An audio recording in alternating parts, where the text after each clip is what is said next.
loving snowboarding, golfing, fishing, and wakeboarding. With so many other outdoor activities and beautiful sights to see and photograph in Bend, it really was the perfect place for Kaylee to live. Her parents had divorced and remarried when she was young, but she had a great relationship with both of them and her step-parents, and she was also close to her 4 brothers. Friends and family said she was one of the happiest people they knew. She was giving, popular, always smiling and entertaining everyone, and she was often out and about socialising. Her mother said everybody was a friend to Kaylee, even if they were a stranger. On the evening of July 23, 2016, Kaylee had plans to celebrate a friend's bachelorette party. She got ready and left home to go and meet everyone in downtown Bend, very close to her college campus. After she parked her car at her friend's house, they all headed out for the evening. Over the next couple of hours, Kaylee and her friends moved around various bars. Everybody was in good spirits. The drinks were flowing, everyone was dancing, singing, playing games, and enjoying the celebrations. At one point, Kaylee started dancing with a man at the bar, and one of Cameron's friends, who happened to be there too, saw her and texted Cameron to tell him. Just after midnight, on what was now July 24th, the night out was coming to an end. Everybody had had a lot to drink, and Kaylee called Cameron asking for a ride home. As he was on the way to get her, Kaylee texted Cameron's friend to apologise about dancing with the other man and how the situation might have looked. A short while later, Cameron arrived and picked Kaylee up. An argument started right away, which carried on the entire ride home. They parked up outside of their apartment complex, and Cameron said he stormed out of the car as the argument got more heated. Kaylee stayed inside, crying and saying she needed some space to calm down. 10 minutes later, Cameron went back outside to try and coax her in. It was too late to be arguing, and if they just went to sleep, everything would be fine the next day. But as he approached the vehicle, he realised the passenger door was wide open, and she was no longer inside. In fact, Kaylee Sawyer was nowhere to be seen. Cameron started searching and sent Kaylee several texts. "Where are you? Kaylee, please just come home to be with me. I don't want to play this game. I'll start searching, but please help me out." Kaylee replied saying, "My phone's about to die." Cameron said, "Please don't do this to me. I apologise for being upset when I picked you up. I just drove up and down College Way really slow. I didn't see you and I don't know where else to go. Just come back." Kaylee said, "Are you kidding? Because that's bullshit. Goodbye." She then turned her phone off and stopped responding. Cameron went to a friend's house hoping she had walked there, but she hadn't. He drove up and down the streets looking for her, but to no avail. Kaylee's mother Julie and her friends were also trying to get hold of her, but Kaylee wasn't responding to any of them either. Everybody was still holding out hope that she had turned up at someone else's house to cool off, but it was seeming less and less likely the more time that passed, and soon the police were called. Hi, I'm not sure if this is quite the right number to call. Last night I got home from the bars with my girlfriend, and she got upset at me and ran off. And I chased her and wasn't able to find her, and I still haven't heard from her. Her phone's off. I called all her family, and they haven't heard from her, so I'm wondering what you recommend I do. We can put in a call, and we can have officers or deputies look for her. Okay. Where was she last seen at? College Way. In that apartment complex? Yes. In a specific apartment, or? In the parking lot. It was like 1 o'clock in the morning. Yeah, she was mad at me, so I walked inside and told her to come meet me in there when she's like, calm down. And then I went back out in 10 minutes and she was gone. And I called her a few times and she said she was walking down the street. And then I guess she said her phone was about to die. And then I couldn't get a hold of her after that. I haven't heard from her since. Okay. She took off on foot? Yes. What's her last name? Sawyer. First name? Kaylee. Kaylee. And she's got her phone with her? She did last I saw her, but it's been dead all day, and What's the phone I number? imagine she would charge it. Do you know what carrier it is? It is Verizon. She has a vehicle. It's parked at her friend's house, and I've been over there and talked to her friend, and she hasn't heard from her either. And the vehicle's still there? Yep. Any idea where she would go, or? I don't know. I figured she'd go where her car was, to her best friend's or her mom's. I've been over to both, talked to her dad, and I just haven't heard anything from anybody knowing this. Okay. All right, we'll have an officer get in contact with you. If she gets in contact with you, they'll give us a call back. Okay, will do. Thank you. Bye. Thanks, bye. Yes, I need to have an officer call me. My daughter is missing, and she is over 23, but she has epilepsy and some medical issues. All right, and what is your name? My name is Julie, Juli. Okay, I'm going to have the officer who spoke with her boyfriend earlier give you a call, okay? That would be awesome. Thank you so much. You're welcome. Bye-bye. Bye-bye. Kaylee's name began circulating on social media, and the word was spreading that she was missing, culminating in hundreds of volunteers coming out to look for her. Cameron was interviewed right away, but detectives had no reason to be concerned about him or anything he said, and he was very quickly ruled out. The friends she had been out with were also questioned, but they couldn't help either. Their attention then turned to the man she was seen dancing with at the bar, and they hoped this might give them a lead. But he was just as shocked that she was missing. He had danced with her for all of a few minutes before she had rejoined her group and then left, and he hadn't seen her again after that.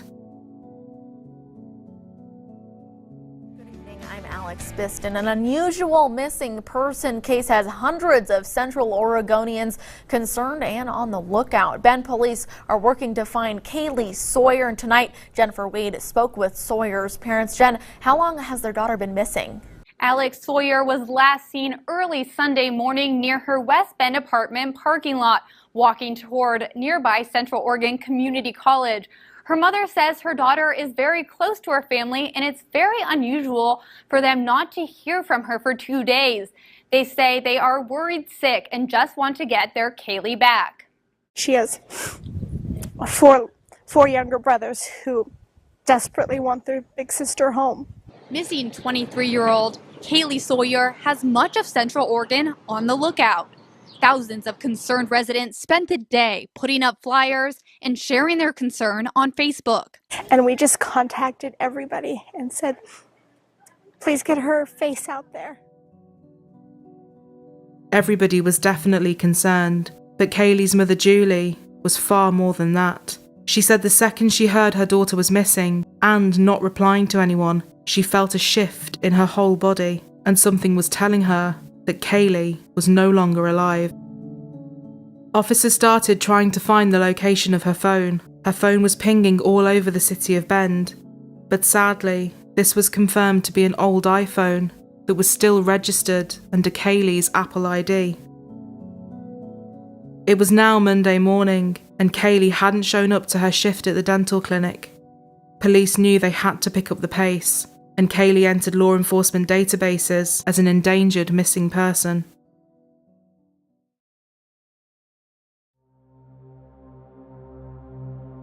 As they approached the 24-hour mark, a new police officer called Isabel would report something to her colleagues that would blow the case wide open. She told them that her husband had been acting very strangely in the last couple of days and had said some incredibly concerning things to her. Her husband was 31-year-old Edwin Lara, and Isabel said his odd behaviour had been apparent since he came home very late on Sunday after his shift had finished. He often worked long and late hours as a college campus security guard. Like when he works a graveyard like he did on Saturday night, he starts at like 3 p.m. What time? Like does he work like a 12-hour shift or? It's always changing. It's always changing. It's always unpredictable. So I actually was on the point that I didn't even know when he was going to be working or not. So what time is church on Sunday? 9 in the morning. Okay. Are you noticing anything weird at all at this point? So he was very quiet. like on the way to church. Wasn't saying much. It was just unusual. Mm-hmm. At church, he was just very quiet, very just withdrawn. Like he would usually like grab my hand or something. He wasn't doing that. So when we get out of church, I asked him, "What's wrong with you? What's going on?" And I told him, "You know, we've been together for a very long time. I know something's up." Could you get some Kleenex? Yeah. Do you want something to drink too? The couple had been having problems for a long time, so Isabel didn't push him for answers and just assumed he was being off with her. A few hours later, on what was now Sunday morning, Edwin and Isabel attended church together, where Edwin was in the church band, and after this, they went to go and watch a film. But Edwin's weird behaviour carried on into the next morning. He comes out of the room, and his eyes were all teary. That's what I'm like, "What happened? Tell me what happened. What's wrong?" So he sits on the sofa. I turn off the TV, and then he just says that. He's like, I kill a woman, that's what he said. So you hit her with the car, that's an accident. Yeah. Why? What do you mean you panic? What do you mean? And what did he say? He just kept saying I panic, and at that point he's already, like, he got up and he's already, like, going into the room and walking back and forth. And I'm not really quite understanding what he's telling me. And then I'm like, "So what did you do with the body? What?" And he's like, "I hit her." And I'm like, and then I kept asking him, "What does it got to do with you hitting her and now you panic and you hit the body?" So it didn't make sense to you? It wasn't making sense to me. Edwin also told Isabel that some of Kaylee's things were hidden in the shed, and after this, he fled the house armed with Isabel's gun. It wasn't making any sense to me. But when I saw the stuff, I'm like, "Oh fuck." Did he say when this happened? So he just said, He's just telling the story. he just the like when he was working that Sunday morning, he didn't give me like a time. Officers went straight to the home, where they found exactly what Isabel said they would. Kaylee's person ID, her shoes, a blood-stained rock, and a clump of what looked like it could be Kaylee's hair. What they found pointed to far more than accidentally hitting her with his car and panicking. Everything was pointing towards this being a violent homicide. By this point, however, Edwin was already on the run on what would become an interstate crime spree. After leaving his car at his parents' house, he spotted a 19-year-old called Andrea sitting in her car in a parking lot. She had just clocked off of a 12-hour shift and was about to head home, when Edwin opened the passenger side door, pointed a gun at her, and demanded she start driving. As she drove, he showed her pictures of him in his campus security uniform and spoke to her about the news reports, talking about Kaylee. After 3 hours on the road, Edwin wanted to stop at a motel for the night. As he checked in, he made Andrea pretend to be his girlfriend. Once inside the room, he handcuffed her to the bathroom door while he showered. He then ordered her to take a shower in front of him. Andrea was fighting against him every step of the way, and point blank refused. After this, he handcuffed her to the bed and told her to take sleeping pills. In this very moment, the alarm on her phone went off, and, thinking on her feet, Andrea lied, telling Edwin she had an STD, and the alarm was to remind her to take her medication. She hoped that this would stop him from sexually assaulting her, and fortunately, her plan worked. Edwin, who was becoming more paranoid by the minute, then decided to leave the motel at 1:30 in the morning. The pair carried on driving until 5 a.m, before stopping at another motel. He walked over to a 73-year-old man near his vehicle and tried to take it before shooting him in the stomach. He didn't get the car, Unfortunately, the man survived.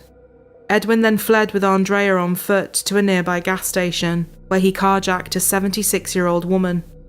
The woman and her 2 young grandsons were inside the car. He forced one of the teens to drive the car at gunpoint before letting them go and carrying on with the vehicle. And thankfully, the family were unharmed. Edwin ordered Andrea to start driving to California, where he had family. During the drive, Edwin used Andrea's phone to record a video of himself. Hi everybody, I just want to say that I apologize for everything I've done. Most likely I'm going to get caught. And sorry about that girl in Central Oregon. And I also want to let family members, Andrea, that she's fine and she will be fine since so far she's been doing what I've been told to do. I used to kill that other girl, and I regret it. I regret killing her. She kept screaming and I was silent her forever. He made her post it to Facebook, titling it "Murderer on the Loose." Edwin called his family to tell them what was going on, and at 6:40 a.m, he called 911, telling them who he was and what he was wanted for. 911 emergency reporting. Yes, hi. This is Edwin Lara, and I'm the guy on Interstate 5, going at high speed. I know you guys have the chopper on me already. Yeah. And, I just want to say I am going to turn myself in. So, I am wanted for murder in the state of Oregon. Okay. Edwin, Where are you at right now? I have no idea. Are you by yourself or? No, I have someone with me. I kidnapped her in Oregon. She's innocent. Her name is Andrea. I'll let her give her last name so you can call her family, okay? Okay. Just give me a second. Hello? Yeah, hi. What's your name? Andrea. Andrea, what's your last name? Maes, M-A-E-S. Okay, are you hurt at all, Andrea? No. No? Okay. Do you know where you are? Let me talk to Edwin again. But I want to ask you a favor. Uh-huh. So I have asthma. You have asthma? Okay. Yeah, so you tell them not to be too rough on me because, I can barely breathe right now. Okay. The officer sees you, and are you able to safely stop? Yeah, I can stop, but not right now. I just don't want to stop right here in the middle of the road, putting myself in danger and putting everybody else in danger, more in danger, I guess. They won't. They're aware. I'll let them know they won't. But if you can stop safely, they just don't want you to run. They think you're trying to run or anything. Okay. Edwin, do you have any weapons with you? Yeah, that's what I was going to say. I do have a gun on me. I am not going to flash the gun, so you tell them not to shoot me. Okay. I don't want to die. Okay, you stick by your word, though. I'll let them know. Yeah, I'm going to let them know. Don't hurt Andrea. She's a nice girl. Don't hurt her. I'm actually calling my family just to say bye to them. So once I'm done calling all my family, then I'll turn myself in. A California Highway Patrol officer saw the car speeding on the interstate and tried to pull it over. The chase reached more than 100 miles per hour.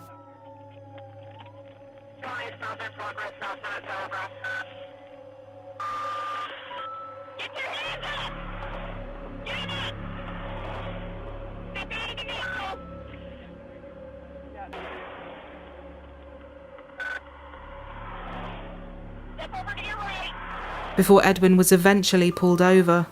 Before he was arrested, he recorded himself saying, "I know this is being recorded, and I just want to say to the family of Kaylee that, I'm sorry. I'm sorry for what I did, and in time, I will tell them where the body is." He then handed the phone over to Andrea, and the police placed him in handcuffs. 19-year-old Andrea was also arrested, but when they realised that she too was another innocent victim, she was released.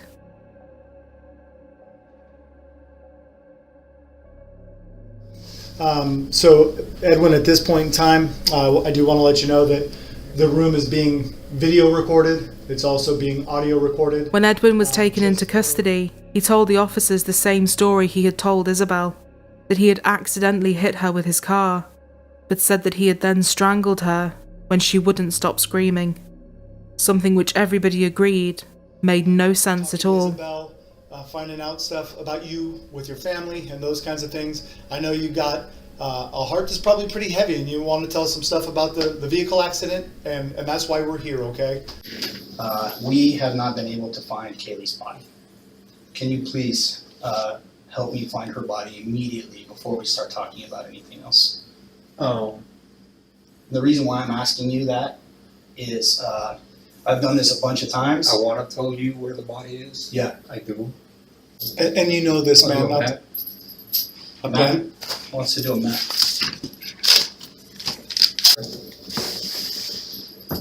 Can I say the story what happened first? Yeah, as you're drawing, please, or whatever you'd like to do. Sir, let's do the map first. You're doing good, Edwin. You know what? This is not easy. Or you might be a little bit scared. We're going to hear what you have to say. We really, really want to.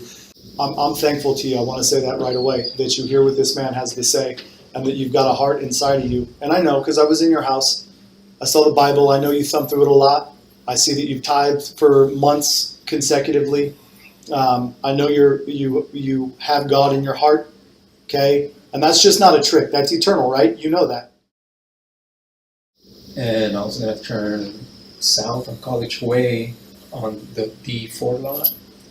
So I was going to turn south on the do not enter area there. And I didn't see her. She was wearing all black. So I was in a hurry, so it was my fault. And I wasn't expecting anybody, at that time of night. So I just turned and I didn't hit her that hard. I just bumped her with the patrol car, bumped her with the front rack.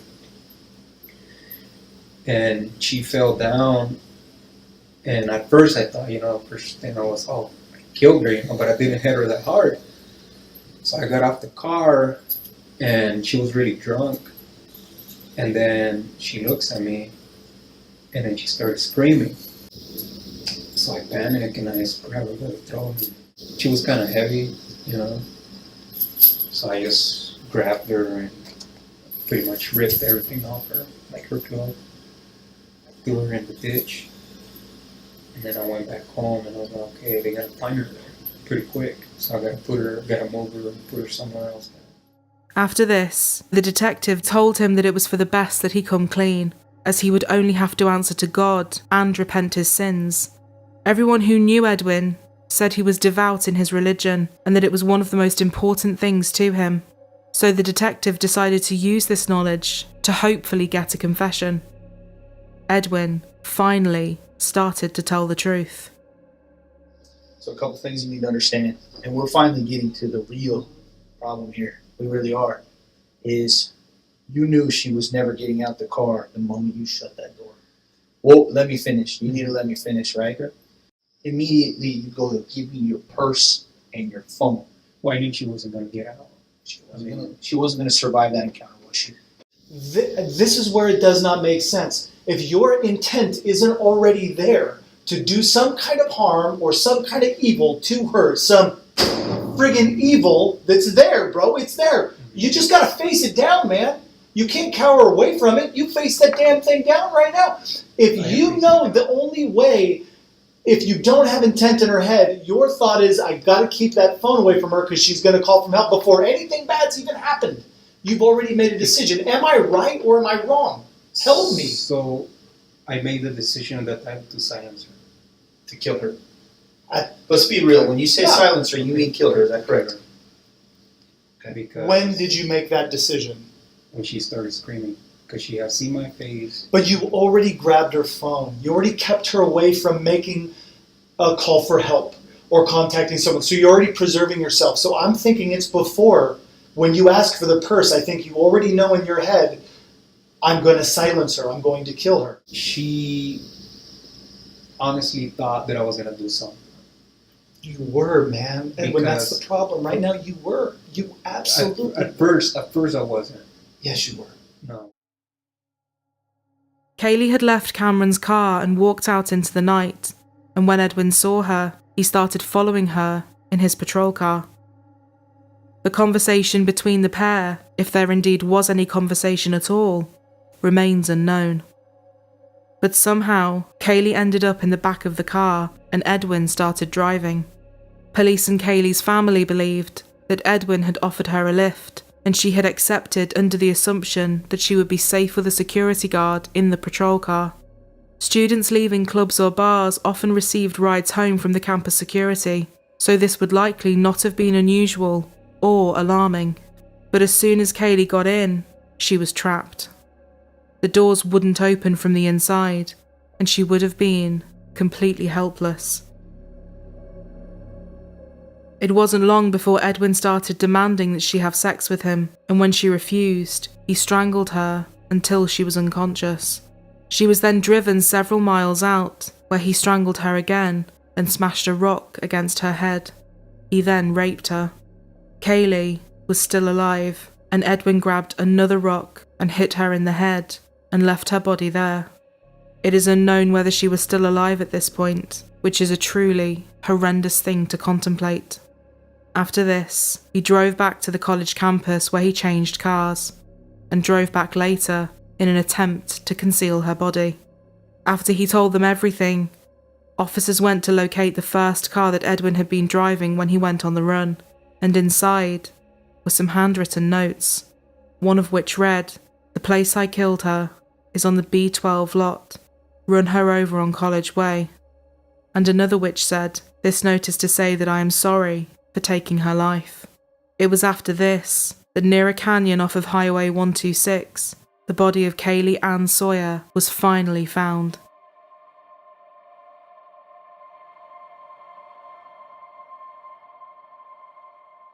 A tragic update to bring to you tonight in the disappearance of Bend resident Kaylee Sawyer. Police now say they found a body and they believe that to be Sawyer's body.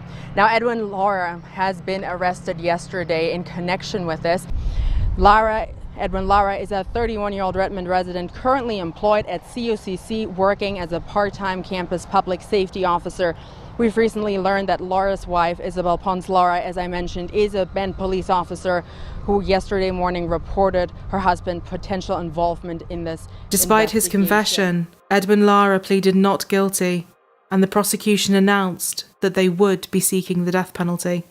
Edwin's lawyers argued that his rights had been violated in the interview room, as he wasn't given the option to make any phone calls whilst being held in custody. To everybody's dismay, during a pre-trial hearing, a judge actually threw out his lengthy and detailed confession and said that it could not be used as evidence. The prosecution were then left hoping that the forensic evidence would give them enough, but it was undoubtedly a huge blow to their case. Edwin's attorney called his crime spree an enigma and said it could only be explained by his client's genetic degenerative cognitive brain disability.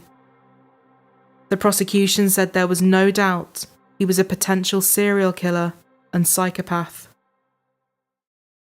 A year and a half after murdering a young woman in Bend, the killer admits to the murder. This morning, 32-year-old Edwin Lara pleaded guilty to aggravated murder and the death of 23-year-old Kaylee Sawyer. This plea deal means he will avoid a possible death sentence. In January 2018, in order to avoid the death penalty, Edwin changed his plea to guilty of aggravated murder and robbery. Despite the evidence they had in Kaylee's case, the charges of sexual assault did not stick.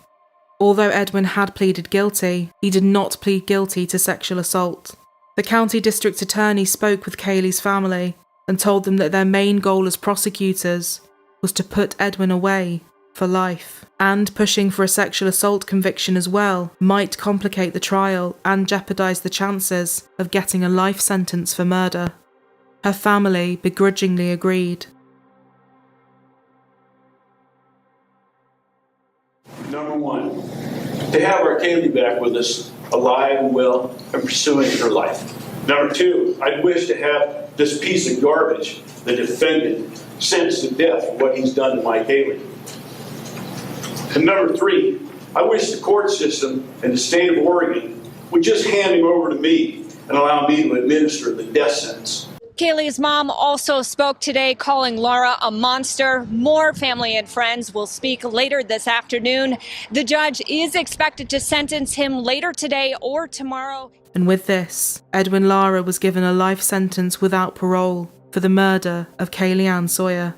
He later received a second life sentence for the kidnap of Andrea. Following their testimonies, Lara himself addressed the court, making an emotional plea for forgiveness. Today, I've seen your pain. Today, I've seen your hate. I don't have much to say to you at this moment. I only have a single prayer. It's something I would like to speak to whoever's willing to listen. After Lara's speech before the court, Judge Michael Adler called Lara's actions cold-hearted beyond belief and added that Lara was fortunate that a jury would not be sentencing him to death. God Almighty, who art in heaven, all Elohim Adonai, I'll ask you to please heal the hearts, all those broken hearts of this community. Today, we don't celebrate the end of this tragedy because it's not over for Kaylee's family. Today is the 548th day we mourn Kaylee's death, and tomorrow will be day 549. Today, though, we do take solace in knowing that Kaylee's killer was brought to justice. The judge credited Andrea for her extreme courage and bravery, and thanked Kaylee's father and stepmother for one of the most difficult letters he'd ever had to read in his career. He told Kaylee's family he was deeply sorry and said, "I wish I could change things. I can't." Edwin's wife Isabel filed for divorce and resigned from her position as a police officer, feeling she couldn't carry on with it, given what it was her ex-husband had done. In her resignation letter, she said, "This decision has not been easy, but I have decided that it will be in the best interests for my career advancement and further development." Kaylee's family filed a lawsuit against the college for failing to do an adequate background check on Edwin and for not acting upon behaviours that gave many people cause for concern. One female officer actually refused to ride in the same car as him and reported him because he scared her so much. The lawsuit also included evidence that the campus safety vehicles very closely resembled police patrol cars, and Central Oregon community officers were given uniforms that were also similar to the Bend police. Community officers were armed with pepper spray, ballistic vests, body cameras, and handcuffs, and drove vehicles with cages inside. And the lawsuit said this simply should not be allowed, as it allowed people to abuse their position. Kaylee's family finally reached a $2 million settlement with Central Oregon Community College. In 2022, more tragedy came for the Sawyer family when Julie's storage unit was broken into by two people on a drug-fueled crime spree. Over 12 months, John Vieira and Emily Pickett stole from many people, including Julie and her husband, taking $30,000 worth of their belongings, including some of Kaylee's ashes, which Julie had put into a little necklace. John Vieira pleaded guilty to 16 property crimes and was given a 40-month sentence, while Emily was sentenced to 10 days in prison. John admitted to throwing the necklace containing Kaylee's ashes into a bin, and tragically, it has never been recovered. Kaylee's legacy also stays strong through Kaylee's Law, which was passed in 2019. Kaylee's Law requires campus security and their vehicles to be clearly distinguishable from actual law enforcement. The vehicles cannot have rooftop lights or a divider, known as a cage, between the front and back seats. They must have a GPS and an interior video camera that records whenever someone gets inside. Campus officers are also now prohibited from making vehicle stops or stopping and frisking individuals. National background checks and psychological testing would also be required before a security officer is hired. Her family also started KK Readers, KK being Kaylee's nickname. KK Readers honours Kaylee by donating Dr. Seuss books, specifically Oh the Places You'll Go, to children in Head Start preschool classes all over Central Oregon. It was her favourite book as a child and inspired her to write stories and poetry as she got older. The murder of Kaylee devastated so many, and the painful aftermath prompted some much-needed changes in the law. Julie said of her daughter, "The moment I held her, I understood what love at first sight meant and that it is real. She will continue to live on in all the memories